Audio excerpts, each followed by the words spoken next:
Hello student, कैसे हो? सब बढ़िया। चलो आज हम शुरू करेंगे हमारा फिजिक्स का मैथ्स का chapter number 5.3, exercise number 5.3। Ready है? चलो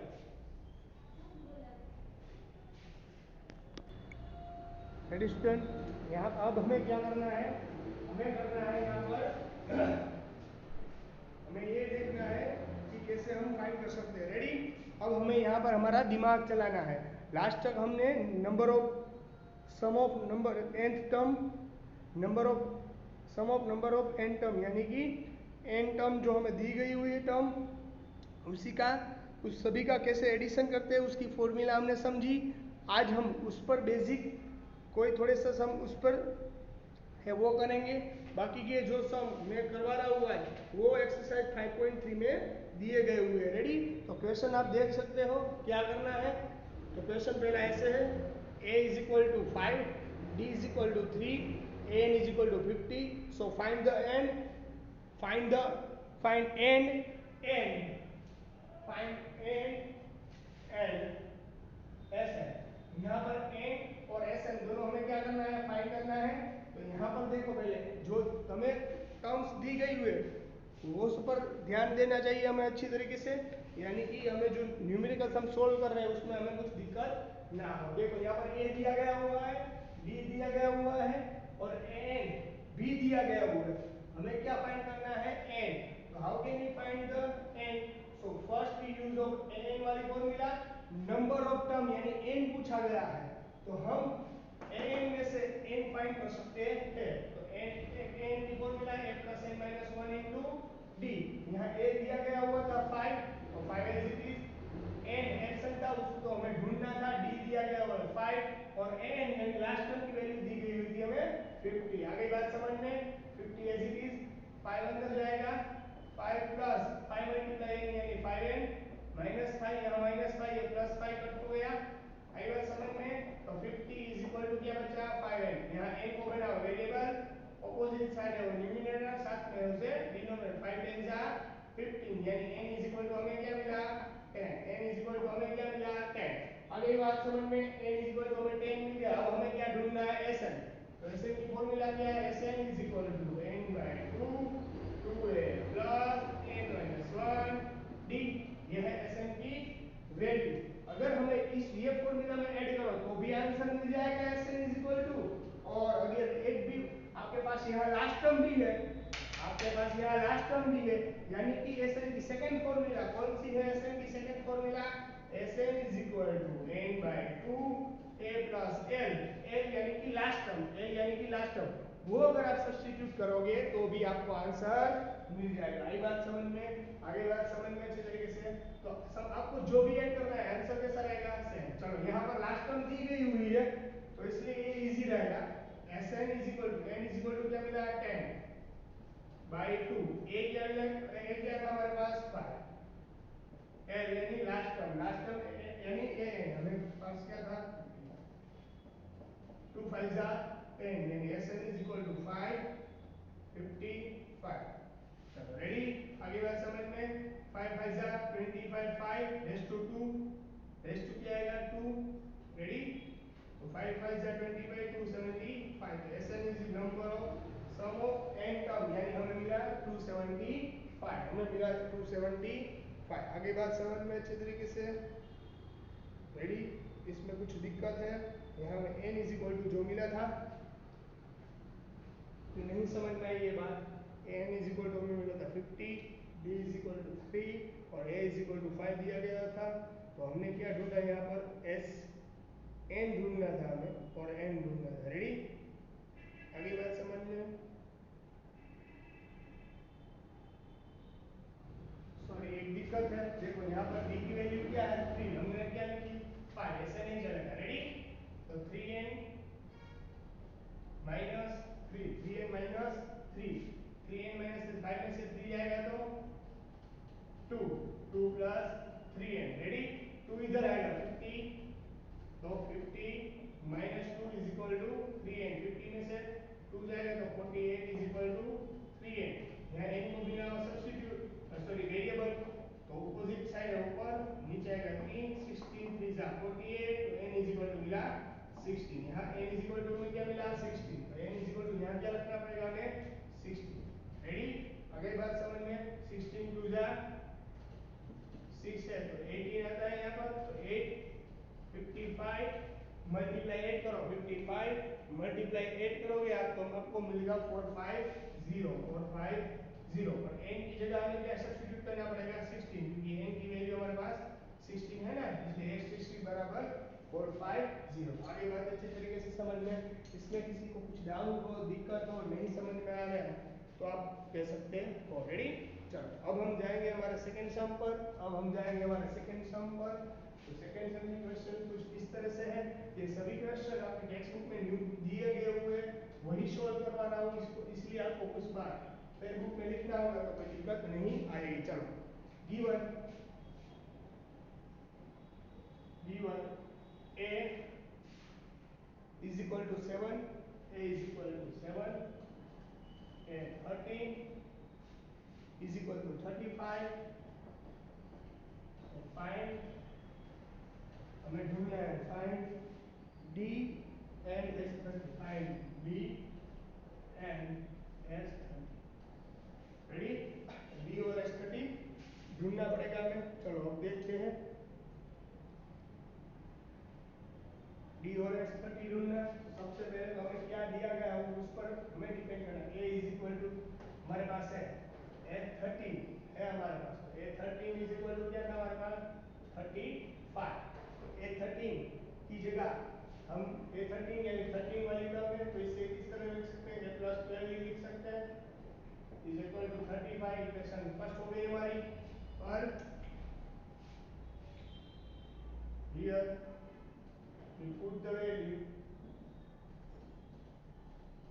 of a की वैल्यू है ऐड करो, a plus 12 is equal to the 35।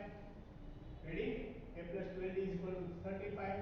a क्या था हमारे पास, a क्या है हमारे पास 7 प्लस 12, b की वैल्यू क्या है वो तो ढूंढनी है। a की वैल्यू यहाँ सब्स्टिट्यूट कर दोगे इस इक्वेशन में तो आपको क्या मिल जाएगा d। चलो 12d as it is plus 7 उस तरफ जाएगा तो -7, 12d इज इक्वल टू 28।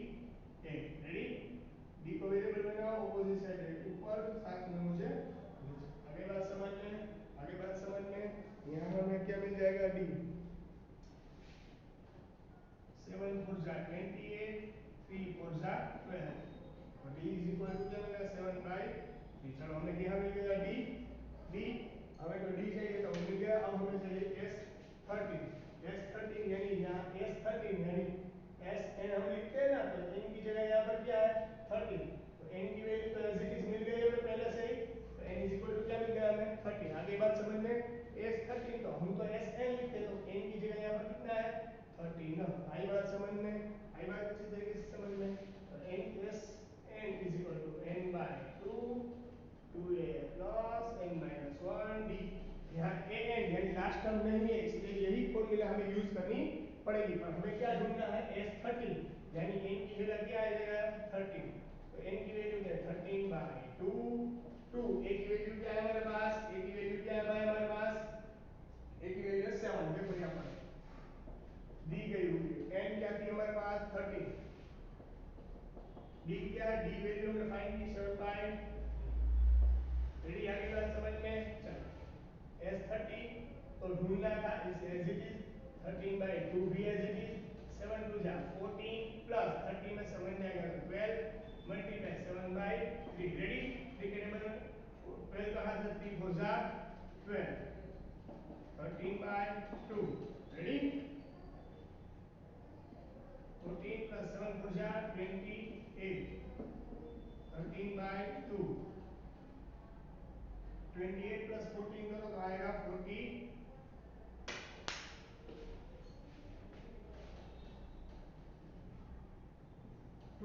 आएगा 42। इन दोनों का सब्ट्रैक्ट करना पड़ेगा। 2 21 जा 42 होता है इसलिए कट कर दिया, 21 जा 22 जा 42 यानी 2 डिवाइड बाय 42 यानी आपका आंसर आएगा 21। फिर 30 मल्टीप्लाई 21 करोगे तो आपको मिलेगा s13, तो 21 मल्टीप्लाई 13 करो तो आपको अप्रोक्सीमेट आंसर मिलेगा 273। तो S13 इज इक्वल टू 273। आगे बात समझ में, जो हमें फाइंड करना था वो हमने फाइंड कर लिया। रेडी, एकदम क्लियर कट हो गई बात। किसी को नहीं समझ में आया, अगर नहीं खबर पड़ रही है, कुछ समझ में नहीं आ रहा तो आप मुझे पूछ सकते हो। रेडी, चलो इसके बाद एक और एग्जांपल करवाता हूँ। बात के लिए अपना लेक्चर आज खत्म करेंगे हम लोग। एक दो एग्जांपल और एक करवाता हूँ। ये भी जो जो करवा रहा हूँ वो भी हमें टेक्स्ट बुक में ही दिया गया होगा। ये भी हमें टेक्स्ट बुक में ही दिया गया होगा। रेडी, ये सभी 5.3 एक्सरसाइज में क्वेश्चन दिए गए हुए वही सोल्व करवा रहा हूँ। रेडी, यहाँ पर आपको दिमाग चलाना है कि कैसे हम वैल्यू सब्स्टिट्यूट कर सकते हैं और फाइंड कर सकते हैं। Given a3 is equal to -50, a3 is equal to given -50, a3 is equal to given a3 is equal to 15। यहाँ पर a3 15 दिया गया हुआ था। s10 is equal to 120, s10 is equal to 125. Find the, अब क्या करना है, फाइंड द d और a10, find d and a10। हमें यहाँ पर a10 और d दोनों ढूंढना है। How can we find out this? So first we take up a3। हमें क्या दिया गया हुआ था, a3। तो a3 हमें दिया गया हुआ था 15। रेडी, तो a3 यूज करके पहले तो इक्वेशन सेट कर लेते हैं। हमें पहले d फाइंड करना है। How can we find the d? d find करने से पहले a फाइंड करना जरूरी है। चलो a3 इज इक्वल टू, हमें क्या a3 को किस तरह से लिख सकते हैं, इस तरह से लिख सकते हैं a + 2d = 15। ये मिल गया इक्वेशन 1। हमें पहले इक्वेशन 1 और 2 सेट करना पड़ेगा। रेडी, इक्वेशन फर्स्ट मिल गई। अब यहाँ से s10 दिया गया हुआ है, s10 125, यानी n की जगह क्या दिया गया हुआ है, 10। n की जगह क्या दिया गया हुआ है, 10। तो पहले तो हमें Sn की फॉर्मूला याद करनी है। Sn is equal to n/2 2a plus n-1d।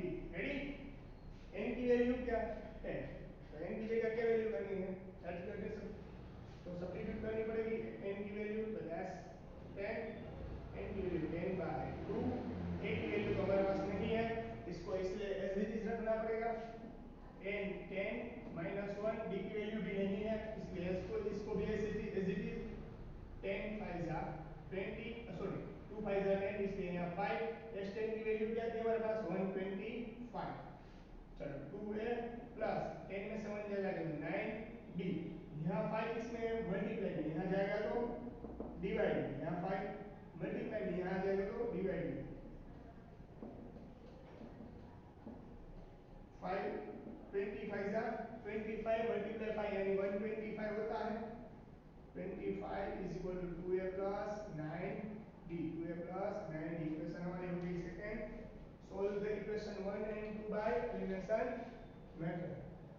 Solve equation 1 and 2 by elimination method. Equation 1 और 2 को एलिमिनेशन मेथड से सोल्व करो। इक्वेशन 1 कौन सी थी, a + 2d is equal to 50। Second equation 2a plus 9d is equal to 25। Ready, चलो इन दोनों को इक्वल करने के लिए, क्या करना पड़ेगा, इन दोनों को अगर इक्वल करना है, क्योंकि एलिमिनेशन मेथड में पहली टर्म हो दोनों टर्म को क्या करनी है, सेट, और बाद में कर सकता है ना, और यहाँ इक्वल टर्म नहीं है तो इक्वल टर्म करनी पड़ेगी। तो approximate sorry according to our elimination method इस टर्म को इसके जैसा बनाना पड़ेगा। तो ऊपर की टर्म को नीचे के साथ और नीचे की टर्म को ऊपर के साथ। First equation multiplied by 2 and second equation multiplied with 1। क्यों, ऊपर एक ही जगह के यहाँ पर कोई कोऑर्डिनेट नहीं है, एक का कोऑर्डिनेट नहीं है, यानी कि कुछ नहीं होता तो क्या होता है 1, यानी कि सेकंड इक्वेशन को मल्टीप्लाई विद 1 और फर्स्ट इक्वेशन मल्टीप्लाई विद 2। यहाँ रखना है second here second equation multiplied with first equation multiply with 2 and second equation multiply with 1। पहली इक्वेशन उसको मल्टीप्लाई करो 2 के साथ और सेकंड इक्वेशन मल्टीप्लाई करो 1 के साथ। रेडी? 2 के साथ मल्टीप्लाई करो, ये 2 1 जा 2, 2 मल्टीप्लाई है 2 है, 2 2 जा और 3 13 2 जा 13। आगे बात समझ में, 1 का multiply 2a plus 9d is equal to 25। Ready? चलो यहाँ पर दोनों पक्ष है पॉजिटिव, यहाँ नेगेटिव करना पड़ेगा, यहाँ पर नेगेटिव, यहाँ पर भी नेगेटिव, यहाँ 2 पॉजिटिव नेगेटिव कट और d positive 9d negative, opposite sign है क्या करना पड़ेगा सब्सट्रैक्शन, ऑपोजिट साइन है क्या करना पड़ेगा सब्सट्रैक्शन, यानी 9 में सब फोड़ जाएगा तो 5d बिग डिजिट की साइन नेगेटिव से नेगेटिव। यहाँ पर भी देखो दोनों टर्म की साइन ऑपोजिट है, 30 में से 25 जाएगा तो 5 बचेगा, 30 में से 25 जाएगा तो 5 बचेगा। d को बनाओ वेरिएबल, ऑपोजिट साइड है ऊपर 7 में नीचे नीचे 5 बन जाए 5 d इज इक्वल टू क्या मिला माइनस। आई बात समझ में, आई बात समझ में अच्छी तरीके से, d इज इक्वल टू मिला था हमें 1। नाउ अब क्या करना है, हमें क्या ढूंढना था a ढूंढने के लिए now put the value of d in equation first। Equation first में d की वैल्यू सब्स्टिट्यूट करो, a plus 2d is equal to 2 is equal to 15। d की वैल्यू क्या है -1,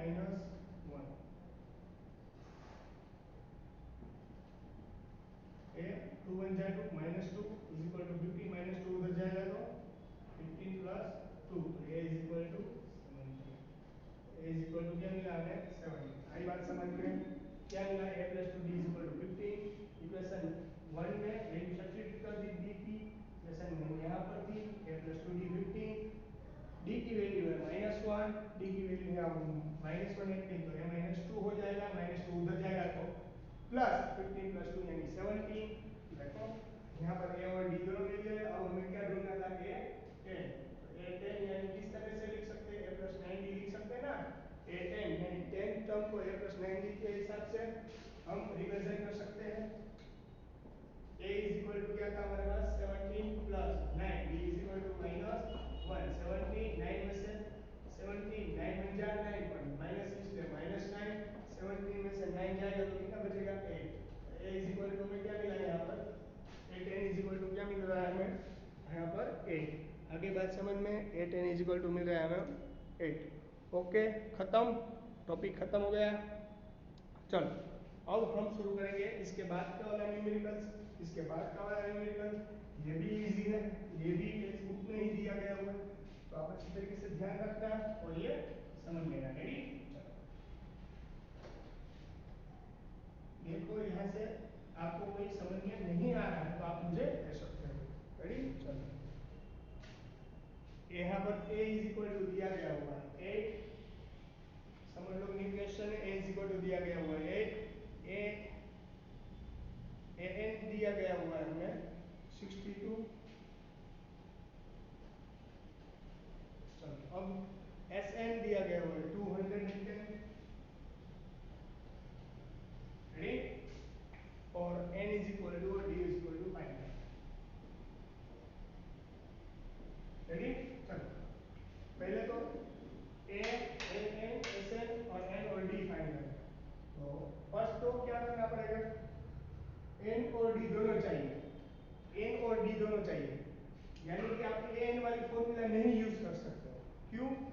अगर आपको अकेला n चाहिए होता ना तो आपको a और d दोनों प्रेजेंट होना चाहिए था और n भी प्रेजेंट होना चाहिए था, तभी आपको n मिलता, पर यहाँ n और d दोनों एब्सेंट है, इसलिए आप इसमें वैल्यू सब्स्टिट्यूट नहीं कर सकते। Sn में वैल्यू सब्स्टिट्यूट कर सकते हैं, Sn वाली formula 2a plus n minus 1 into d, उसमें भी सब्स्टिट्यूट नहीं कर सकते क्योंकि यहाँ पर भी a और d कंपलसरी चाहिए, n ढूंढना होगा तो यहाँ पर n भी नहीं है और d भी नहीं है, तो आप एक फॉर्मूला यूज कर सकते हो, कौन सी वाली, Sn is equal to n by 2 a plus n। Ready? a plus n, तो a क्या था हमारे पास, a क्या है हमारे पास, देखो यहाँ a दिया गया हुआ है n is equal to 62 था, यानी लास्ट टर्म हो गई हमारी एन, यानी हमारी लास्ट टर्म, यानी एल भी कह सकते हैं और एन भी कह सकते हैं। S n is equal to 210 बचा, यानी एस एन की वैल्यू हमें दी गई है 210, तो हमें एन इजीली मिल जाएगा। S n is equal to 210, n की वैल्यू हमें ढूंढनी तो इसे एज इट इज रखना पड़ेगा, ए की वैल्यू 8, लास्ट टर्म यानी एल, एन है 62, 2 यहाँ पर डिवाइड में यहाँ आ जाएगा तो मल्टीप्लाई में, तो 2 मल्टीप्लाई 210 और 20, 8 प्लस 62 यानी 8 प्लस 62 यानी 70। रेडी, एन को बना वेरिएबल ऑपोजिट साइन हो जाएगी, न्यूमरेटर साथ में हो से डिनोमिनेटर 0 0 पर 7 6 जा 42, n इज इक्वल टू क्या मिला हमें 6, n इज इक्वल टू क्या मिला हमें 6, आई बात समझ में, n इज इक्वल टू हमें क्या मिला 6। अब हमें क्या ढूंढना था, n तो मिल गया, अब हमें ढूंढना था d, so how can we find the d। अब हमें वैल्यू ऐसे n में सब्स्टिट्यूट करेंगे तो हम d मिल जाएगा, अगर ऐसे में करोगे तो भी हमें d मिल जाएगा, पर an में करोगे तो भी हमें d मिल जाएगा। चलो an में वैल्यू सब्स्टिट्यूट करता हूं, an क्या था हमारे पास 62, a क्या है हमारे पास 8 plus n minus 1 as it is cube, n तो हमें मिल गया था, तो n इज इक्वल टू क्या मिला 6, n की वैल्यू सब्स्टिट्यूट की यहाँ पर, d की वैल्यू 5 लेंगे तो उसे एज इट इज रखना पड़ेगा, 62 8 6 में 7 जाएगा तो 5 d, चलो 8 यहाँ पॉजिटिव उधर जाएगा तो नेगेटिव, 62 में से 8 जाएगा तो 54 is equal to 5 D, D को बनाओ वेरिएबल ऑपोजिट साइड ऊपर, साथ में जो उसे डिनोमिनेटर। रेडी, तो यहाँ पर देखो, यहाँ पर क्या है 54 डिवाइडेड बाय 5, तो ये भी डिवाइड हो सकता नहीं है, इसको भी डिवाइड करोगे तो ये भी नहीं हो सकता, तो हमारा आंसर मिलेगा d इज इक्वल टू 55। तो हमें क्या ढूंढना था n और d, यहाँ पर n d मिल गया, एस एन में वैल्यू सब्स्टिट्यूट किया n मिल गया, n में वैल्यू तो d मिल गया। आई बात समझ में, आगे बात समझ में। रेडी, किसी को कुछ डाउट, कोई दिक्कत, या अगर नहीं समझ में आ रहा है तो बोलो। आपको इस तरीके के सम में आपका दिमाग ही लगाना पड़ेगा, तो आपको जल्दी से समझ में आ जाएगा। रेडी, चलो।